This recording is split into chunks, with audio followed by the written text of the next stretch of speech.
drive. Let's give credit all around. Excellent blocking, but the guy carrying the ball, he was the finisher. A really nice run. Second down following the run.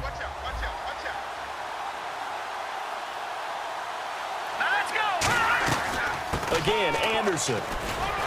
And he'll get it into enemy territory just across midfield at the 49. Call it a gain of 7, and it gets him a new set of downs. So many teams want to throw the ball in this situation nowadays, but I love watching a team that has enough confidence to go ahead and run the football in that situation. That's almost a tendency breaker. First down. Here's the run with Anderson. And able to push his way forward here for a good little gain. 5 yards is the tally on first down. That brings up 2nd and 5. See if they stay on the ground for second down. Now that's exactly what you want on a first down run. Pick up 5 yards, bring up 2nd and 5. The defensive line, though, they've got to figure out a way to out-leverage the guys up front because the offensive line is winning at the point of attack. Give them 12 yards on that one. It earns them a fresh set of downs. Coaches always harp on the quarterback reading the defense and getting into the open man. That's good recognition there. And how about what he did after the catch? Yeah, hit your tight end, let him get some rack. Yeah, when he gets moving, not many guys want to come over and put a hit on him, do they? Well, so many times we look at a short run and we praise the offense for trying to set the tempo and establish things, but the defensive guys, hey, they just won the battle there. It wasn't a big run given up. They don't always have to absorb the body blows. Sometimes they dish them out themselves. A really nice pickup of 14 yards, and it moves the sticks. Every now and then when we see a really good run, we really tend to focus on what other people did in order for that run to happen, what the offensive line did, what the receivers did to help. Sometimes the running back's pretty good, too. And on that play, he picked up a lot of good yardage and made it happen with great effort.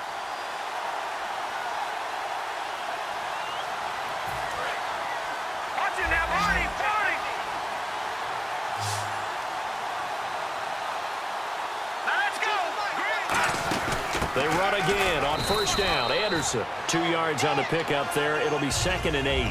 That's a good play by the guys on the defensive side of the ball. Held them to a gain of 2. And that changes the playbook a little bit now for the guy calling plays. 2nd and 8.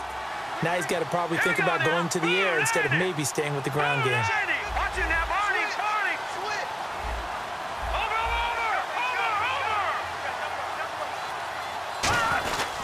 On second down, Anderson. And he'll get this one.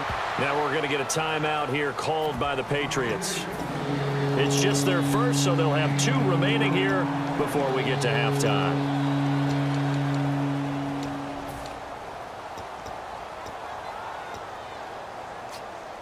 This will be the 8th play of the drive here. 3rd and 4. Now let's go. Here's Lynch. Now they set up the screen. That's complete. Now whistles blow, and the Patriots are going to take another timeout. So that means they're down to 1 remaining here as we head toward halftime. And McManus able to put it through. And the lead moves to 10-zip. So in the end, they had the ball for 10 plays, but the drive only yields 3 points. Yeah, they were able to move the football, but the defense stiffened once their backs were to the end zone, and they were able to hold them to just 3. Out comes the New England offense to see what they can do this time. And on that last drive, went for it on 4th, turned it over. A good job by their defense, though. They held them to 3, but this offense, they've got to be a little bit better, a little bit more careful here. And sometimes when you see these calls on 4th down, when they decide to go for it, it's not necessarily the coach saying, I believe in my offense. Sometimes the coach saying, I believe in my defense. I can afford to go for it here because if we don't get it, I don't think we'll give up more than 3. And that's exactly what You happened. think that factored in? I do. I think that he had that in his mind going into the game, that I'm going to be aggressive on offense because I know I've got a defense that can hold up their end. On 1st and 10, here's Brady. Screen pass to Blunt. And he'll be brought down at the 48-yard line. Call it a pickup of 7, and it'll be 2nd down. For a second there, I thought that might break big. Screen pass. Looked like it was coming together. Looked like there was an opening. Still, ended up with a solid game. Now Brady throwing on 2nd down. Got a man complete. It's Chris Hogan. And he's brought down. Now whistles come in. We're going to get a timeout here by the offense. And with halftime on the horizon, they'll be out of timeouts from here forward. They slot Gronkowski outright. They'll run it now out of the gun. And he'll get this down to about the 30, 31-yard line. Give him a couple on the carry there, 2nd and 8. And they're going to hurry back to the line now. Tough day, tough sledding right there, and it's been that way the entire game. Not a whole lot of room to ramble for him. Yeah, you're right. It's been that way all afternoon. Didn't get a whole lot better there.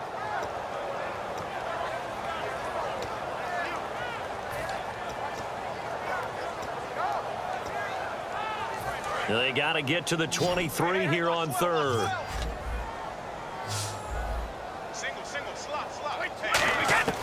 Throwing is Brady on 3rd down.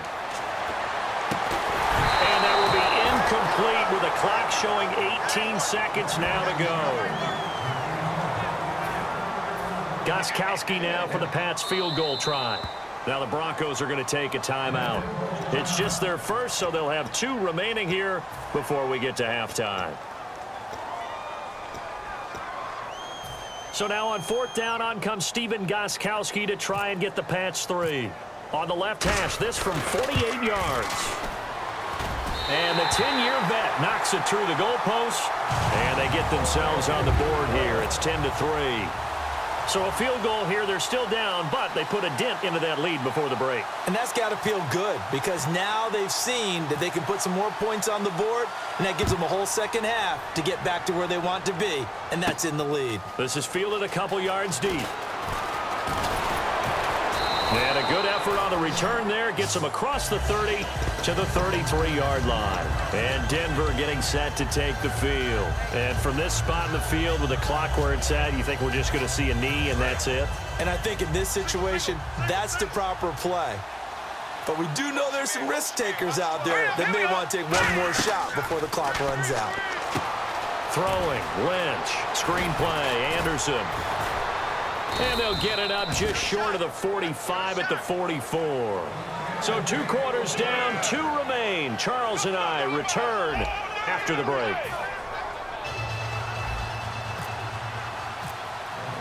Both teams appear ready for the fight ahead, and we resume action here in quarter number 3. And no return on this one as the fair catch is signaled for and taken. The Patriot offense now set to come back out onto the field. They're down here, but very much in this game. What's the tonality of a coach's talk when a game is within striking distance like this at intermission? Typically, what they're doing is emphasizing the things that went well in the first half and wanting more of that. Sure, you've got to go over some of the errors and clean up some things because there's a reason you're down. But overall, I think they want to stay positive, stay up with this team. We're just starting the second half, and we've got the football. Let's go ahead and punch it in, and then we'll take it from there. See how that recipe works.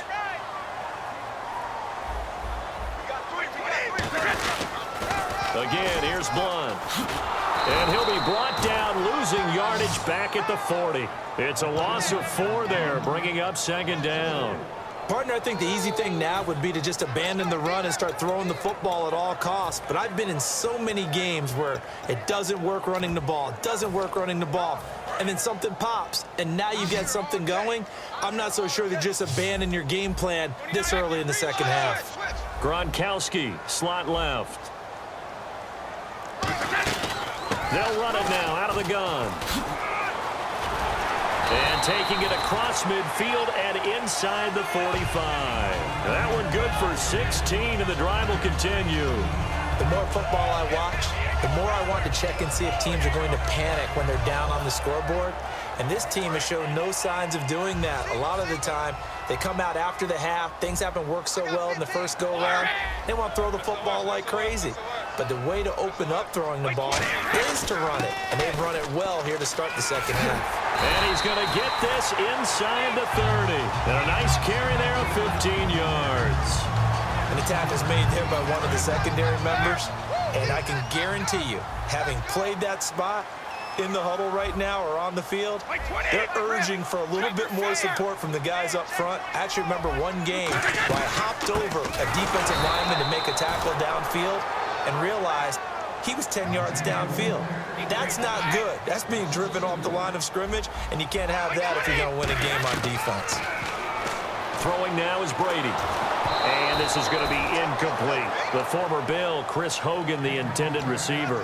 And it'll bring up third down. A pretty good coverage there, and both of these defenses, they've had good coverage throughout this one. No doubt about it, and in today's NFL, where we're used to a bit more scoring, this feels almost like a well-pitched game in baseball on both sides, where the tension continues to build. Who's going to make the big play? He rifles one that's intercepted. Picked off by Aqib Talib. And now off to the races down the right side. And he takes this one back into the end zone. And the Bronco defense has a touchdown. I don't know who all is to blame there, but I love seeing pick sixes. Nothing like seeing someone pluck it out of the air and go the other way and see people try to change directions. Hard to do. So they'll get another shot on offense following that pick six. And now the kick is away. Now the Patriot offense set to take over again. And last time, decent field position through the pick six. Obviously costly. But they can't afford to just bunker in now. All right, good field position means go ahead and attack on offense. Try and press the advantage a little bit. They just have to be better with the football. And now a fumble. Brady loses the football. And he will bring this down inside the 10 to the 8-yard line. And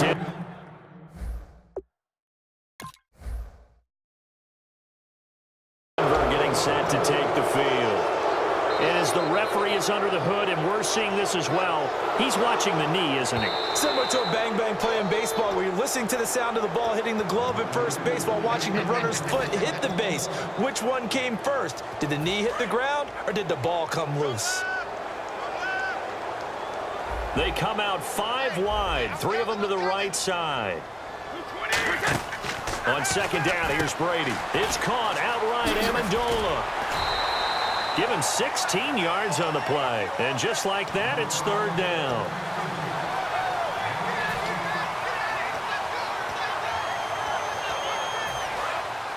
Defense really showing respect to the deep ball here, playing off the receivers. The Broncos going dime. 2 extra defensive backs for third down. Playing pass all the way. To the left side and complete for Julian Edelman. And he's going to get this down to the 35-yard line. They chalk that one up as a gain of 34 on third down. The former 7th-round pick, Julian Edelman, just continues to have such a productive career. And has made himself into a receiver. Remember, he was a college quarterback, and not just a productive one, a very good one. At Kent State, right? Yes, a great leader, a guy who can make plays with his feet and his arm. Got to the NFL and had to convert into being a receiver and was drafted that way. And that conversion, oh boy, it's been good. You ever notice that when Tom Brady does get hit and drop to the ground, there's some guys back to him pretty quickly to check on his health, aren't there? That's exactly right. For as much as he throws, doesn't take a lot of square shots, but took one there. He's really smart in the pocket, isn't he? Even out of the pocket. He understands where the pressure is coming from. He senses people. You're exactly right. Doesn't take too many direct ones. But that one had to hurt. So following the run, we'll see what they do here on third down.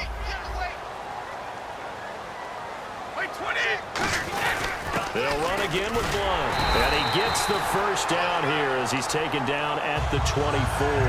They only get 2 there, but on 3rd and 1, that's all they needed to keep the drive going.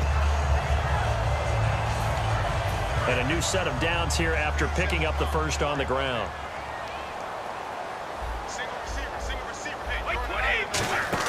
On 1st and 10, here's Brady. And Brady going to be intercepted a 3rd time. It's the linebacker, DeMarcus Ware. And his guys...